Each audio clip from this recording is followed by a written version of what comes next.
Assalamualaikum warahmatullahi wabarakatuh. Alhamdulillah hari ini kita bisa bertemu kembali di pertemuan 8 setelah sebelumnya kita UTS ya, UTS. Nah, saya harap tetap semangat ya. Bentar lagi mau Idul Fitri ya. Idul Fitri sekarang lagi menjalankan ibadah puasa. Nah kemudian tentunya ini pertemuan 8 nantinya tidak akan terasa ya. Ibaratnya kita tinggal berteman sampai 14 ya. Berasa nanti akan UAS ya. Nah, untuk pertemuan ke-8 ini kita akan membahas keamanan komputer dalam sistem informasi.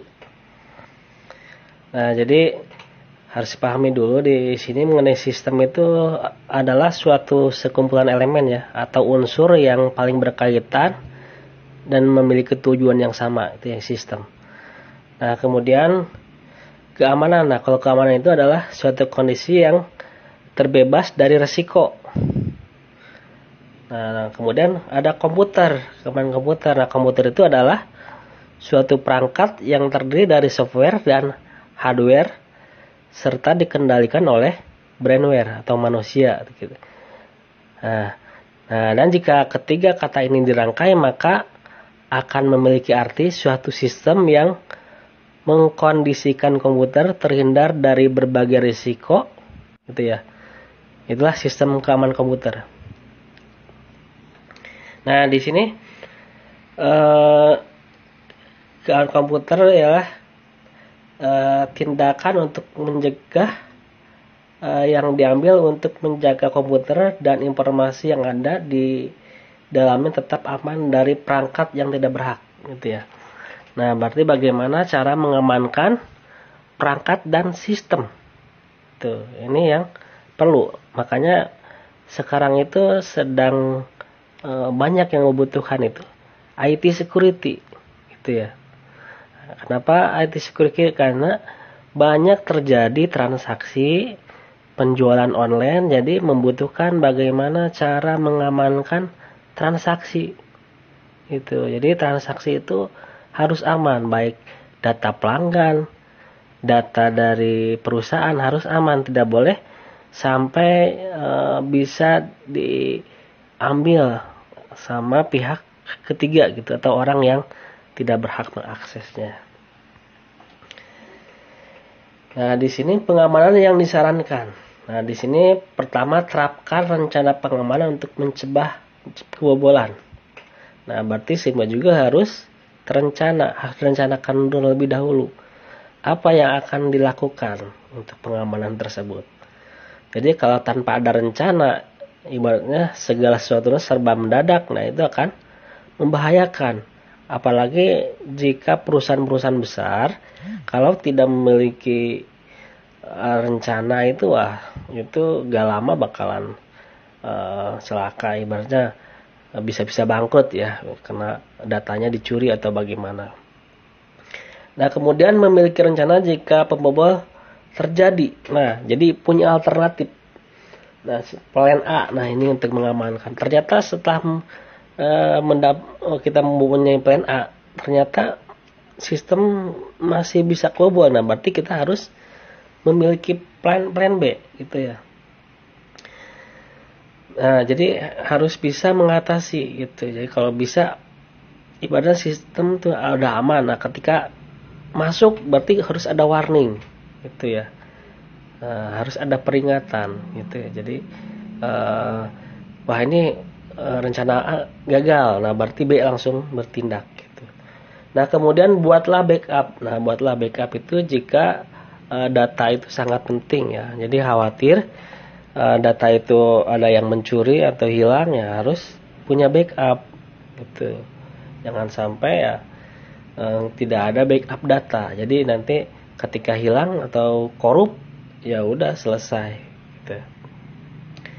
Nah, kemudian hanya izinkan akses untuk pegawai tertentu. Nah, jadi suatu sistem itu dianjurkan memiliki hak akses yang berbeda-beda gitu ya. Jangan sampai semua pegawai jadi bisa mengakses keseluruhan. Nah, tentunya itu sangat membahayakan ya, sangat riskan. Nah, jadi kalau bisa si user administrator, user misalkan manajer, user admin, ya berarti berbeda-beda dia punya hak aksesnya. Jadi masing-masing memiliki wilayah gitu. Ibaratnya seperti halnya di ruangan kerja ya, di kantor. Nah, tentunya di ruangan kerja di kantor itu tidak semua bisa masuk ke ruangan. Itu ada beberapa pegawai yang memiliki hak gitu masuk ruangan-ruangan tertentu. Jadi tidak semua bisa gitu ya.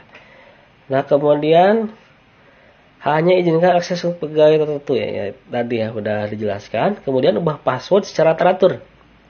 Ya, jadi apabila kita memiliki data yang sangat penting itu tentunya ya, harus bisa rutin ya ganti password, bisa 1 hari sekali misalkan, per 12 jam sehari, atau seminggu sekali tentunya harus dirubah. Jadi khawatir ada yang bisa masuk ke sistem dengan mengetahui passwordnya. Nah, kalau diganti nanti akan menghindari hal-hal tersebut ya. Jadi orang walaupun tahu karena udah berubah, jadi nanti akan tidak bisa login. Nah, kemudian jaga informasi yang tersimpan dengan aman. Nah, berarti informasi itu jangan sampai rentan terkena virus, rentan dibobol ya, dan sebagainya ya.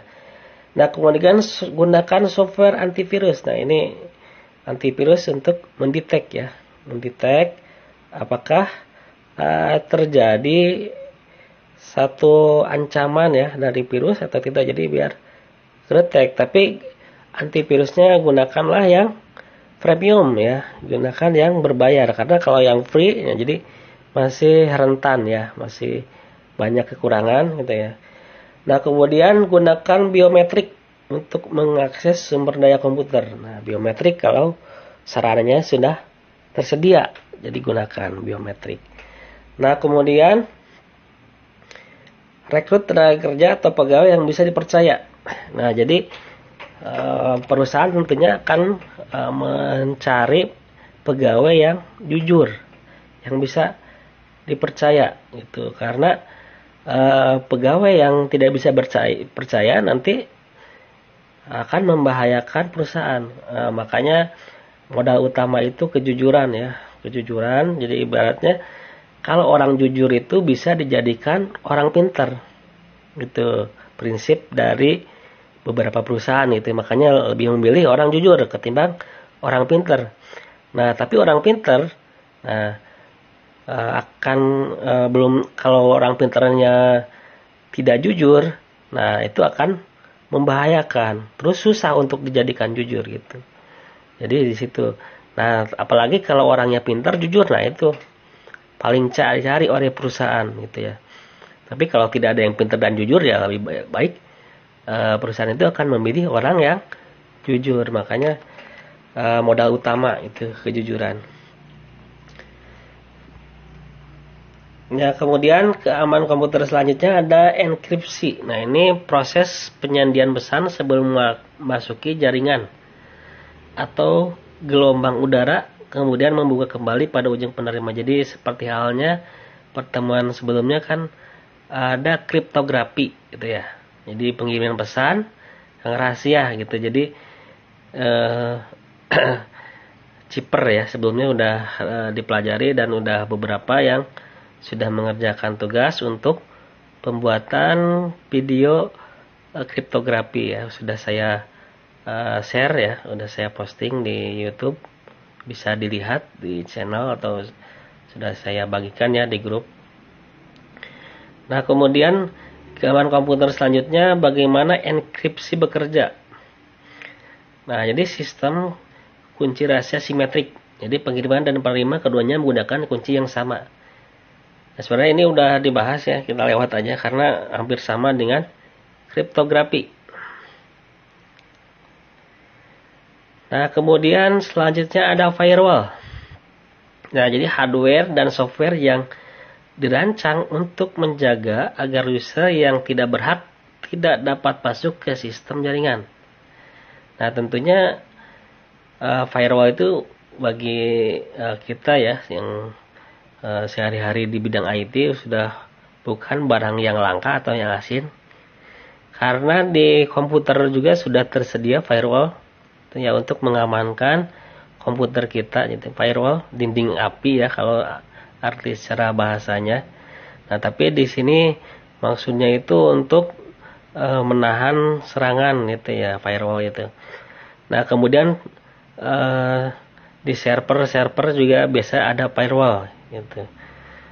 Di router ada firewall. Jadi di perangkat-perangkat jaringan biasanya tersedia firewall. Nah, ini bisa diaktifkan, disesuaikan dengan kebutuhan gitu. Jadi firewall itu ibaratnya seperti di dinding tembok ya di rumah ya. Jadi ketika mau ada banjir atau ada orang yang mau mencuri dan dia harus melewati tembok itu terlebih dahulu sebelum langsung masuk ke rumah gitu ya. Sama. Jadi seorang yang tidak berhak atau virus kalau mau masuk ke sistem kalau ada firewall, nah dia harus melewati firewall terlebih dahulu karena firewall itu bisa mengontrol lalu lintas jaringan gitu. Ketika kita mengirim, menerima data, nah firewall bisa mengontrol gitu mana yang boleh, mana yang tidak bisa. Nah, kemudian pencegahan virus. Nah, di sini bisa instalasi software antivirus. Antivirus banyak ya, bisa tergantung kepercayaan kalian untuk menggunakan antivirus seperti apa gitu. Nah, tapi kalau bisa gunakanlah antivirus yang pertama yang berbayar itu ya. Kemudian yang tidak berat digunakannya.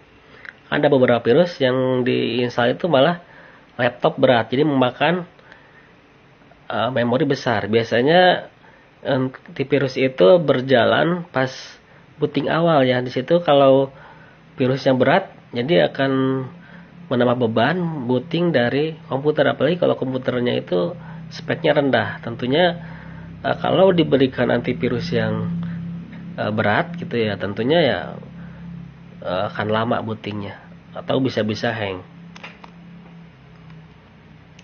Nah, kemudian hindari pemakaian program bebas yang tidak dikenal. Jadi apabila kita mau menginstal itu harus jelas lisensinya gitu. Jangan sampai kita asal menginstal gitu. Nah, kemudian hapus email dari sumber yang tidak dikenal. Nah, gitu. Jadi email-email yang spam yang tidak kita ketahui ya hapus. Nah, kemudian jika komputer kena virus, nah berarti kita harus pindai ya, dipindai virusnya, kemudian dibersihkan. Nah, kemudian bagaimana menjaga privasi saat online? Nah, di sini jadi ketika kita online menggunakan sebuah aplikasi gitu kan, nah berarti kita harus memiliki atau memilih situs web yang dimonitor oleh yang privasi gitu. Nah, kemudian hindari cookies, jadi hindari sejarah untuk bertransaksi. Nah, kalau ini berarti kalau kunjungi situs secara anonim, berarti ini kita menggunakan VPN, gitu ya. Kalau anonim, gitu ya, gunakan VPN. Kalau VPN itu ibaratnya ya salah-salahan VPN ya. VPN juga kalau mau anonimnya bagus, gitu ya. Berarti harus menggunakan VPN yang berbayar gitu, berbayar yang premium lah gitu. Yang premium sih kalau di marketplace ada beberapa gitu ya, seperti iVanish, NordVPN ya, harganya nggak begitu mahal ya, satu akun bisa ya 60.000 lah, satu akun bisa digunakan di beberapa perangkat gitu. Nah, kalaupun menggunakan VPN itu kalau pengen anonimnya, jadi harus dicek ya, dicek menggunakan where.net gitu ya. Sebelumnya udah saya informasikan ya, kalau menggunakan VPN itu berarti gunakan where.net. Karena untuk aware.net itu untuk mengecek ya kondisi apakah komputer kita itu sudah sesuai dengan yang alamat gitu ya, atau IP address yang ada di VPN gitu. Jadi kita nggak asal-asalan juga kalau pakai VPN, kalau memang pengen anonimnya 100% gitu ya, benar. Jadi di aware.net cek nanti di situ terlihat DNS-nya berapa, sama nggak yang IP address, selisihnya berapa. Jadi selisihnya jangan terlalu jauh. Kemudian semua udah 100% atau belum, itu yang nilainya. Kemudian sudah berwarna hijau semuanya atau belum. Jadi kalau ada yang merah berarti masih harus diperbaiki. Nah biasanya di situ kalau menggunakan VPN gitu harus dicek jamnya, itu jam ada ketika dicek di wire di bawah, jadi disamakan jam yang ada di laptop kita dengan jam yang di VPN, itu disamakan, bahasanya disamakan, jadi biar 100%. Nah kemudian gunakan peringatan saat meminta konfirmasi email. Nah jadi harus minta peringatan gitu ya. Nah kemudian hindari penipuan di dunia cyber. Nah di sini ada pelelangan internet. Nah kemudian akses internet, web cramming. Jadi banyak itu ya, multi level marketing. Kemudian berpergian atau liburan, kesempatan bisnis, penanaman modal, produk-produk perawatan. Nah tapi yang paling berbahaya itu fintech ya, yang sering banyak terjadi. Fintech itu jadi pinjaman online. Nah jadi hati-hati kalau melakukan pinjaman online itu, jangan asal memilih